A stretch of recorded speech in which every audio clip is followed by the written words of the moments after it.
It's Couched with Carson Kressley, the world's first interior design talk show, brought to you by the High Point Furniture Market. Our designer guests include celebrity designer Don Massenburg and DIY-master and television host Amy Matthews. Ladies and gentlemen, here's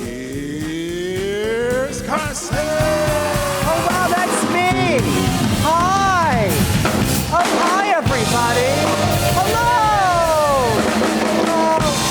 Oh, bam. Give it up for Cookie and Roy, everybody, our house band. They're so good. Welcome to Couched, everybody. This is the design show where we meet your favorite interior designers. We talk to industry insiders, and we learn about all things design, which I'm super curious about. So let's get it started, shall we? I'm going to saunter over here.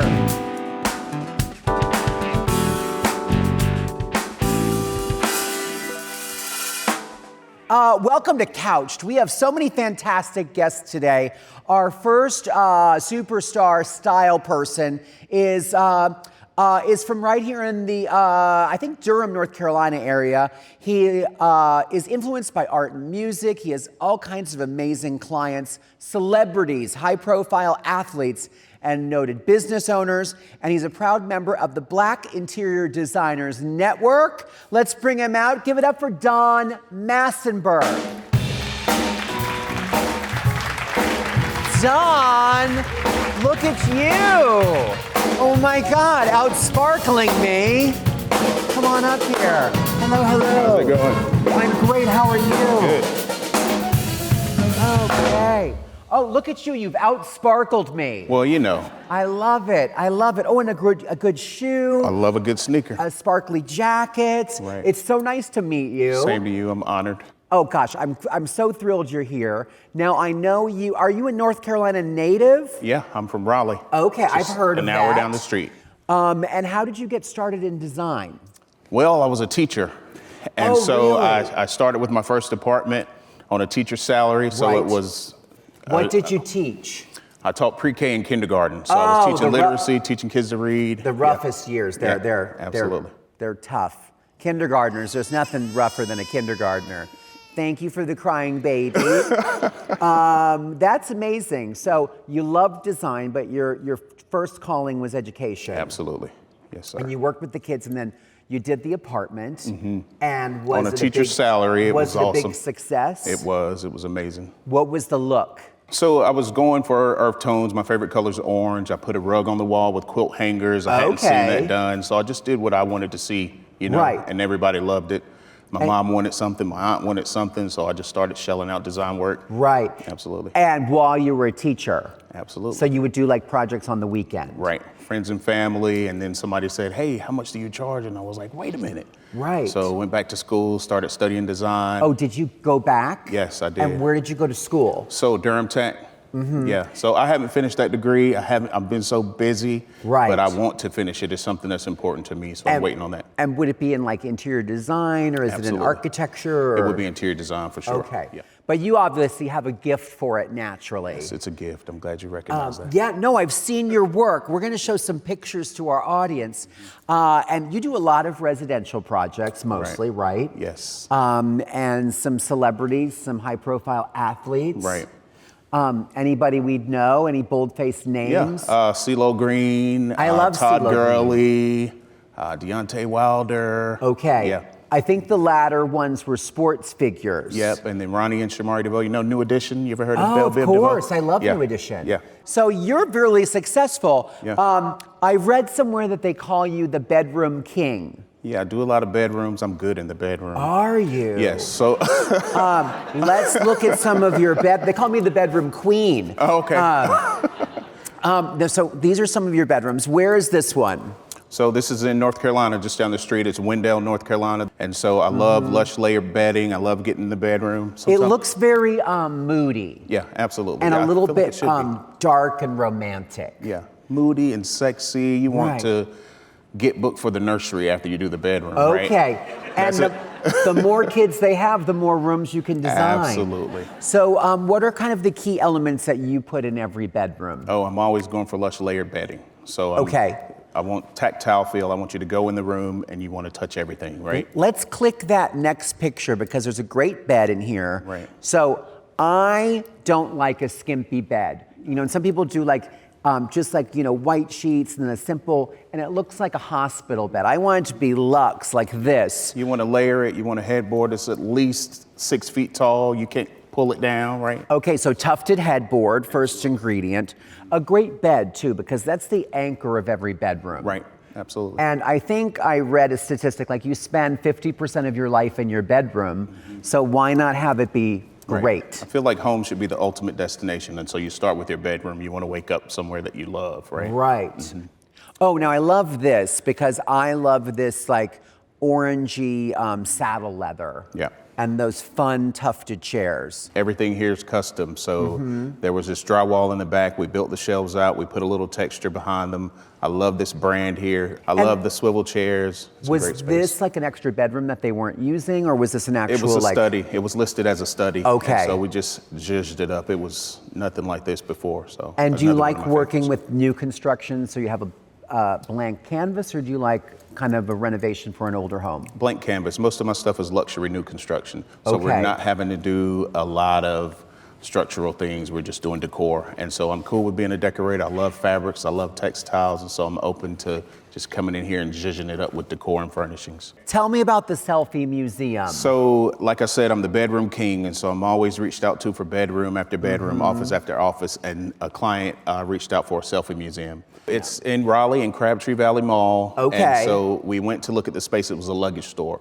Shelves all the way down. We did a full gut, framed it out, and I asked her, what colors do you want? She said, I want hot pink, and I knew I was gonna have some fun, right? Right. So it was just a break away from doing bedrooms over and over. So I got in there, we threw a ton of wallpaper up, a ton of color. So is it all different rooms and then people come and take selfies in this museum? Right, so there are 25 opportunities for you to stop and take a photo. This is a diner, like I Hard Rock. love it. So you Yeah. did this space. A lot of work. I realized that, hey, I'm choosing wallpaper and paint for 25 different rooms. And so it was a lot of work, more than I thought I would take on, but I had so much fun doing it. Right, and who gets, then you did, that's, I love the blue toilet. Right. Beside the toilet is, I call it a family fitness pole. It's a spinner, and there's money all around, so you'd probably enjoy. Right, making it rain. Oh, I get out and about. I've been to Stringfellows. Yeah. And let's see the next one. What's next? Let's see. So this Oh, is I the love ball this. pit. Yeah, it's full of balloons, fun wallpaper, bird of paradise. I love this one. And how much does it cost to go to the selfie museum? So it's like $30. Really? Yeah, it's awesome. She's been doing really well. The owner of the selfie museum is 19 years old. She's a What? sophomore in college at Winston-Salem. Great idea. It is. If you weren't doing design, what would you go back to teaching? I would probably be doing something in performance, music or music production or something. So when I saw Cookie here, I was like, hey, Right. do y'all need a tuba player? I Oh, don't is know. that what you play? Yeah, I played the tuba from 5th grade all through college. Do you have an opening for a tubaist? Oh, yeah. Yeah, that's a brass thing, right? Yes, it's the sousaphone. It's huge bell. Yep. Yes. I played the trombone No way. in junior high, and I only chose that one because they said you get to be in front because of the thing. Right. So I was like, well, I don't want to be in the back, so I chose that, but I was terrible. And I was awful at the trombone, so it did not work out. Well, don't quit designing. It's obvious your calling. Yeah, I You're love it. killing the game. You guys don't go anywhere. We're going to be right back with another amazing guest. And then Don is going to join us for a very fun game a little bit later in the show. So stay right there.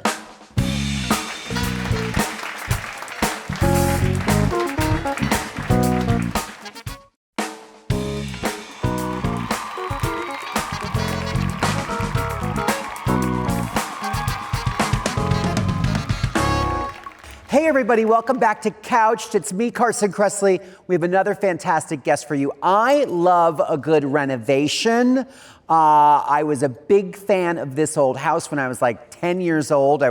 Bob Vila was also kind of hot back then, so attracted for several reasons, but our next guest has been renovating homes since she was 14 years old. She started with her church group. She's a licensed contractor, a personal trainer, a TV host, and she also works with Habitat for Humanity, so she's very busy. She's also been featured in Esquire, Country Living, Real Simple, and more, and we're very excited to have her here on Couched. Please welcome Amy Matthews.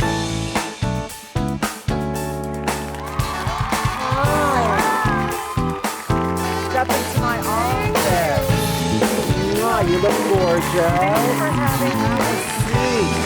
Relax. Oh. Give it up for Cookie and Roy. They're our house band. They're so good, right? Awesome. Fantastic. So you have been, I was reading your bio. It's like, what don't you do? Contractor, personal trainer, TV star, host. I'm tired. You look fresh. Thank you. You look fresh. Now, I was reading also in your bio that you started renovating homes when you were 14. I did. So did you see like this old house? Did you see it on TV? How did you get inspired? It was actually a church youth group where we used to go for a week in the summer. We'd all get on a bus. We didn't know anything. We'd learn everything on site. From Minnesota? From Minnesota. So you were Lutherans in a bus going to build houses? We were Presbyterians in a bus. But I heard the Lutherans have more fun, so I'm kind of jealous. I'm Lutheran, and I think we do have more fun. Or there's that blondes. I can't remember. One or the other. Well, here you are with your hammer in hand. Were you like 14 here? Yeah, look at that grip. And I'm pretty sure there's a guy underneath me, which I don't recommend now that I know better. Right. The not very Presbyterian of you. No. He might have been Lutheran. Oh, that's why. Mixing it up. So, and you still renovate homes. I saw that you did this house. It's so gorgeous. We have a picture of it. It's a modern Scandinavian barn house. It is. And it was the 2021 Idea House for This Old House, the TV show? Exactly. Yep. So I have known their team for a long time, and we had worked together years ago on some projects. And I bumped into their CEO at a builder show, and he said, "What do you got going on?" Right. And I said, "This thing." And they said, "Let's do it for our Idea House." Wow. And so what is an Idea House? Like a sample home that people can tour and get great inspiration from? Well, kind of, and we use it for tons of content because we work with the best vendors, all over the country in everything from the envelope of the building, the siding, the roofing, to all of those beautiful interiors that make a space a space. And did you actually design the actual building? I did. I worked with an architect firm on the exterior envelope of it.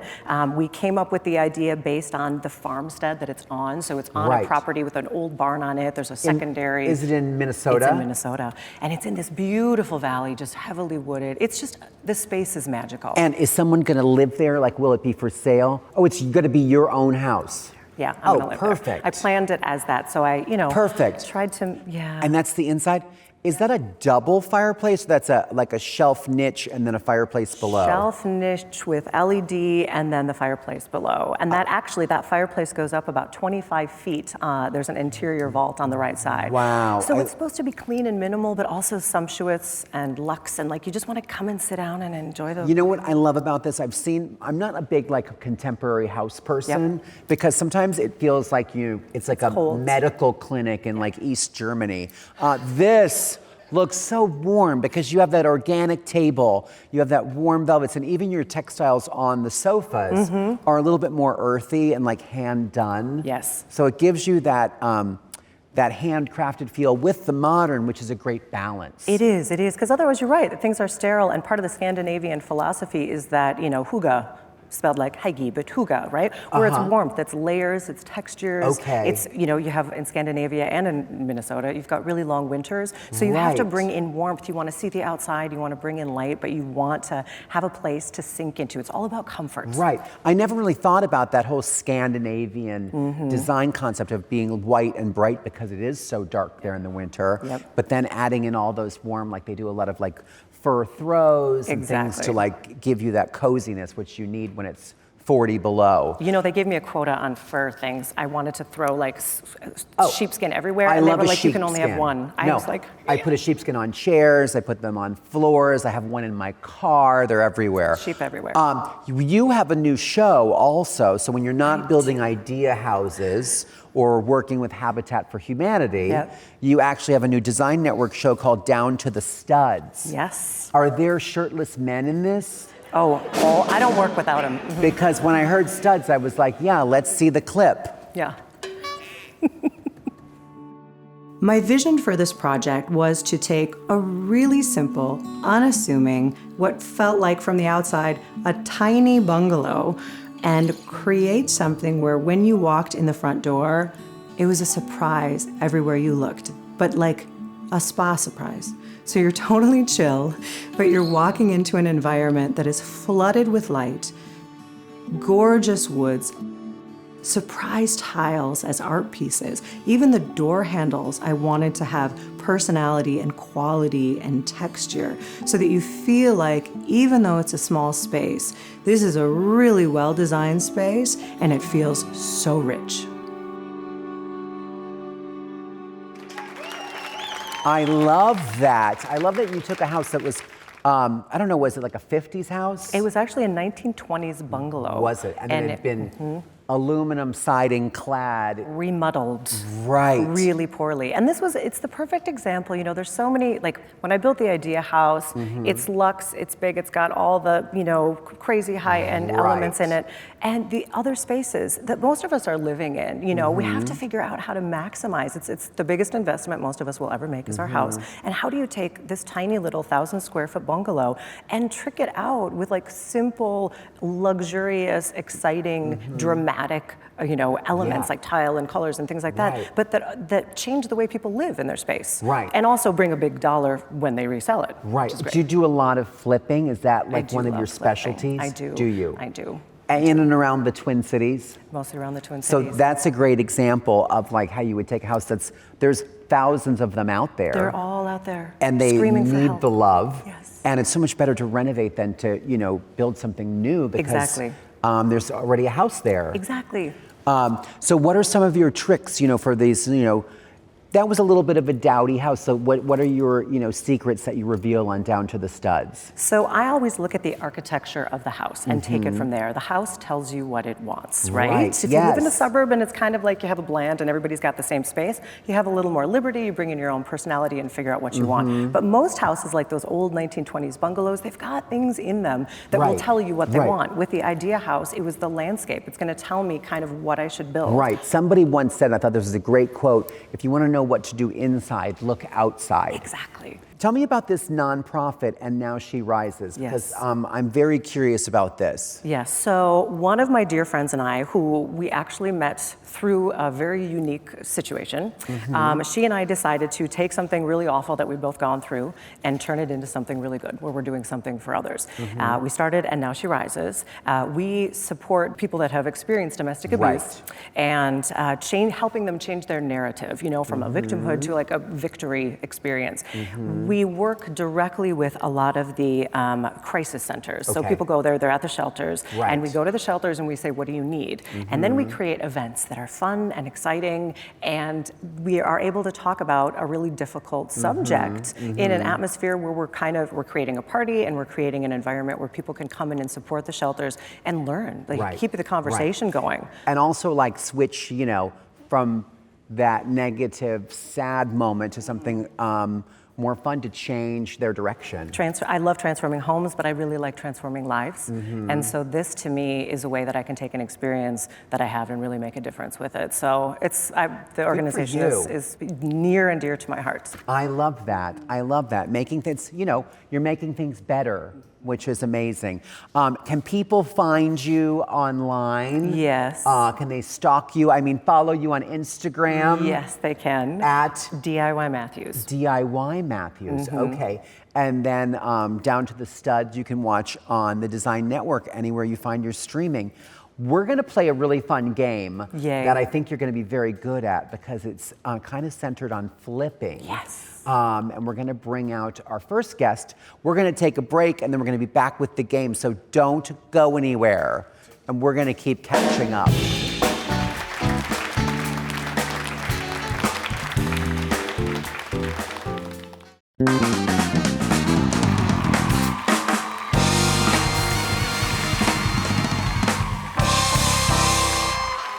Hey everybody, we're back with Couched, and we are ready to play this game, and it's called What's the Flipping Price? This is about testing these two designers' flipping knowledge. The designers are gonna be shown before and afters of a home flip, including the location and the purchase price.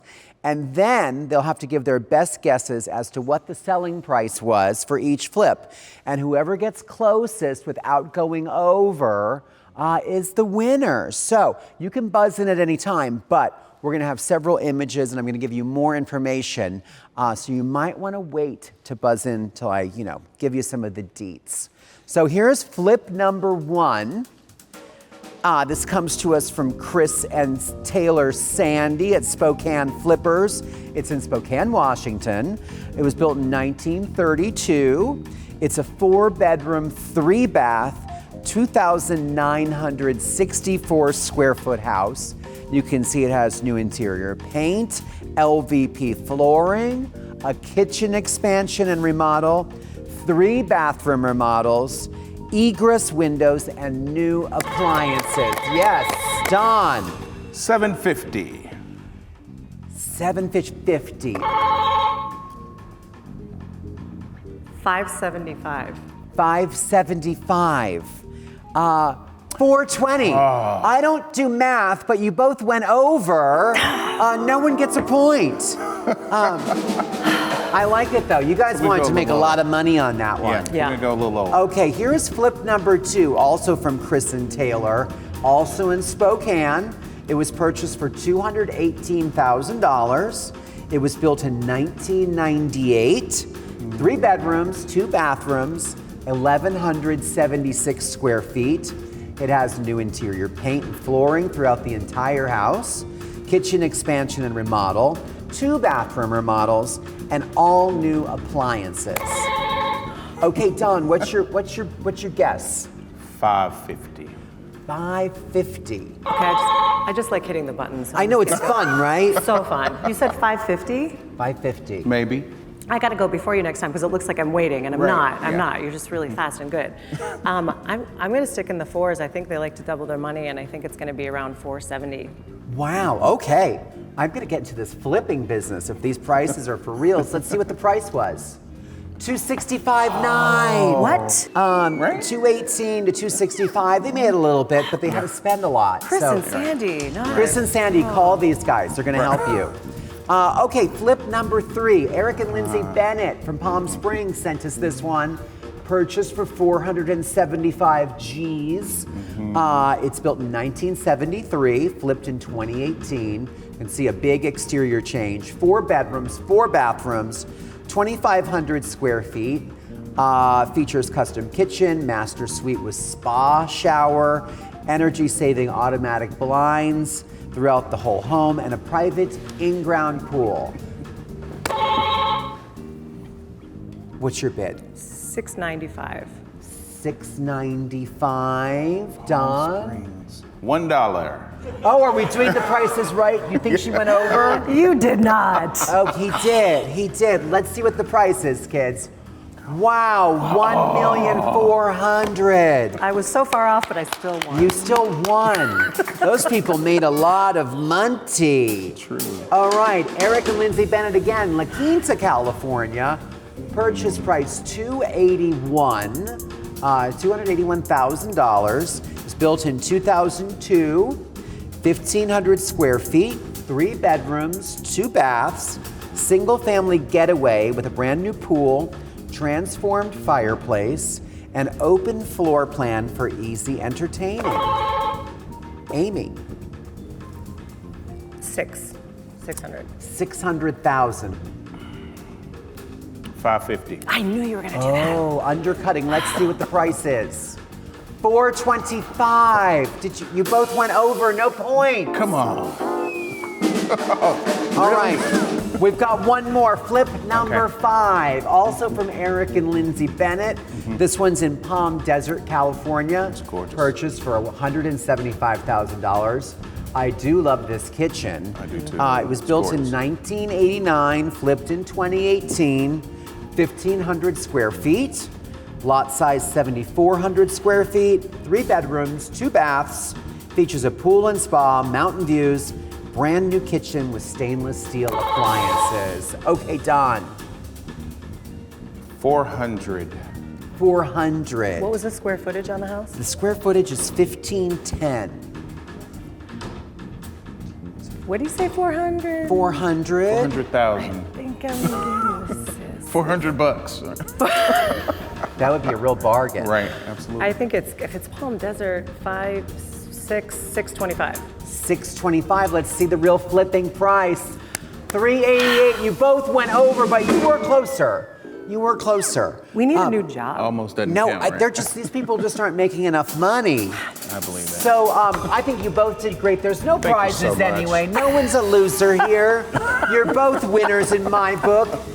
Thank you so much for watching Couched. Give it up for our guests, Amy and Don. You can catch us here on the sofa again soon. So thanks for watching. We'll see you next time. Yeah, yeah. Yeah, yeah. Yeah, yeah.